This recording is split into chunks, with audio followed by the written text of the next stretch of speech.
What's up, everybody? It's your girl Kiwan, and I am back with Beauty in Black Season 2, Episode 13. Boom. Um, Before I start, y'all make sure you like, comment, subscribe, click the notification bell button so you can be updated on every video. Make sure y'all like the video so I can stay in the algorithm, okay? I'm gonna finish out Beauty in Black this weekend, so tomorrow I'll just bring all the rest of the episodes. So anyway, y'all, we pick up. Jules walked in on Sylvie, telling Glenn that she was sorry. So Jules was like, "What you sorry for?" Like, Jules really get on my nerves. And she was like, "Huh? Girl, them people told you don't leave." Like, at this point, yeah, at this point, Sylvie, you get what you get and you don't throw a fit. Like, I be on your side. But I also got to give you grace because you a teenager at the same time. So y'all know, not Horace. Jules ain't trying to let this girl go. He want answers. I want to know what happened to my son. Now, I get it. But after getting like the backstory on how Jules never really was around, and for me, all of the things that you have done to people, we really don't give a damn about your son. But that is neither here nor there. Okay? So y'all, he's basically holding her hostage until he get the information that he needs, because he knows somebody in that house did that to Glenn. And so the doctor comes in. He was like, "Listen, it's time," because y'all know they had to pull the plug on Glenn. And so he was like, "Do you want to call the mom?" And he was like, "No," he had a little attitude with the doctor man. And so after doing all of that, he's like literally gripping Sylvie and not letting her go. And shout out to Mrs. Best, because I watched her review, her latest review. Was it the late? No, I watched this episode that she reviewed, and she was like, I would have been screaming basically while the doctor was in there, like letting them know, hey, this ain't right. This man got me. He has me hostage. But she didn't. So then we get to Angel. So Yolanda calls Angel, I think, or Angel called Yolanda. Now she pissed off because he didn't give her no money. She was like, "You spending all this money in the club and da da da da da." And I was like, wait, flag on the play, because he came to you with money and all of the things, and he was like, "We have to leave. Everybody's in danger, yada yada yada." You felt like, because you have all of your brothers and cousins and all of the things, you didn't have to leave. And he was trying to give you didn't want any of it. So Yolanda, for you to come in our face with all of this, like, Tyler Perry, don't bring her back. Okay, we tired of her. She can really take Angel, because we really don't like Angel either. So we found out she was the one, her and her people, her brothers, of course, they was the one who trashed up Horace's car. Angel calls Horace to like fake check on him, because y'all know he don't even see it for him like that. And I wish that Horace had not let Angel in the house. Like, all of this stuff falls on Angel. So for him to get this lavish lifestyle is really beyond me. And I'm with Kimmy. Like, I would have been, if I was Kimmy, I would have been like, yeah, you can go. Like, why do we need you here? You are a liability. So in the next scene, Charles gets a call from Gina. Well, Olivia's phone ring, and it's Gina. Gina is the one that Olivia owes money to. But Charles answers the phone, because y'all know she got a split bone and she in the hospital. So y'all know Gina is looking for Olivia. Charles been actually getting these text messages that Gina has been sending to Olivia. So he was like, "What do you want? Who is this?" And she was like, "Excuse me?" And so she was like, "I want to speak to Olivia." And he brings his mom the phone, and so Olivia plays it off as if it's somebody from her church. And Gina was like, "Listen, I want my money in 2 days. We really don't care about your condition. I want my money." So Olivia asked Charles about the money, like, do you have the money to pay for the cleanup? And so she was like, you need to go ask Varney. And he was like, why would I ask Varney? And she was like, well, y'all was, and he was like, we was what? So y'all know Roy was the one who told Olivia that Charles and Varney was in a relationship or a situationship. So I think in that moment, Charles knew that his mama was on BS, and she was absolutely playing in his face. So he decided to call his mama out on everything. The way she manipulated him and then threatened him, and then as he leave, she tell him that she loves him, is a different type of abuse. But that is what they do in their family. So Horace calls Kimmy. They talk about the will.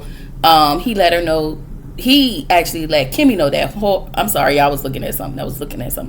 Horace let Kimmy know that Varney hasn't filed, and he was wanting to know what was happening. So, they hang up. She was like, I'm going to call you later, Alex, in the car. I can't really talk. So she called Varney like, I want that will filed right now, along with the addendum. And that was that on that. So Charles, he goes to the office, and the first person he goes to visit is Varney. And for some reason, he's sitting there trying to guilt trip Varney and talking about nobody loves him. And Varney was like, listen, you're hard to love. And he was like, so you telling me it's hard for my mama to love me? See, that's a different type of love, which you'll get from me. This is just me, y'all. Like, I don't know what you're expecting. And when Varney tried to love you, even though it wasn't the same love that you were expecting from your mother, he still tried to have the capacity to love you. But you kept doing too much. So for me, I feel no sympathy for Charles. I just don't. So Varney takes one more time, like take this last moment to try to help. I feel like to try to help Varney out. So he was like, you need to get off the drugs because Kimmy has implemented a new thing. And with you having drugs in your system, that is going to make you lose more of your shares. And he was like, well, can she do that? He was like, she did it. So then he asked Varney for $200K, and I'm just like, you have more money than Varney. You were supposed to be more. You're rich, and the fact that you don't have $200K is not even baffling to me, based on all the drugs that you've done. Hey, Amy. So based on all the drugs you and your brother does, I understand why y'all can't keep money. And I just cannot. $200K. Come on, like. What we doing? That's yeah. So we still see Jules and Sylvie. Kimmy is calling Sylvie, and Jules threatens her to answer the phone and was like, you better talk to her. So basically, Sylvie lied and told Kimmy she was in her room, but she wasn't. She was with Jules. Because y'all know the whole time, all we going, where is my sister? Where is my sister? When I tell y'all that worked on my damn nerves. That and my wife died. My wife died. Who child? So Varney goes in to speak with Mallory. So y'all, of course, Roy walks in because he has to be the asshole that he is. So him and Mallory gets into it because they were telling Varney what they had done to one another. So Kimmy must have heard the commotion. She walked in the office and she was like, she told Roy, have you heard about the new drug testing policy? And so he was like, being disrespectful, and asked Varney, can she do that? And she was like, yeah, she can do that.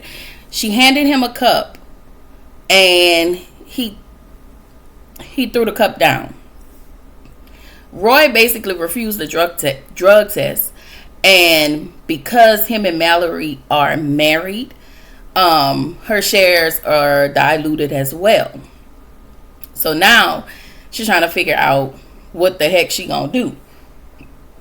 So Charles goes into Roy's office, and we find out Roy has ADHD, taking ADHD medication, apparently with his drugs. And then over in the next scene, we see Rain. She meets with Giovanni, an attorney. Now, I don't know what was happening with this will, but the way the attorney was looking, that will didn't look right. I don't know. But we are going to see, and I wish that she wasn't too eager, especially with all of these things that have been put in place and everything that's happening behind the scenes. Like, that's all I'm saying. So Roy, Mallory, and Norman. Mallory is in her office. Roy comes in to taunt and harass Mallory, of course, and threatens to divorce her. So Norman walks in and asks Mallory, can she come to lunch with him? Roy was like, you're not going nowhere with my wife. And I was like, ew, sir, that's your niece. Like, I feel like the way you're asking her that you like her and you want to be with her in such a way that's not appropriate. That's how I felt. So Roy tells him no, Norman wants to speak with her in private. She was like, well, no, Roy notices Norman's desperation, and Norman can't believe that Mallory said no. He was like, no. That's what she said.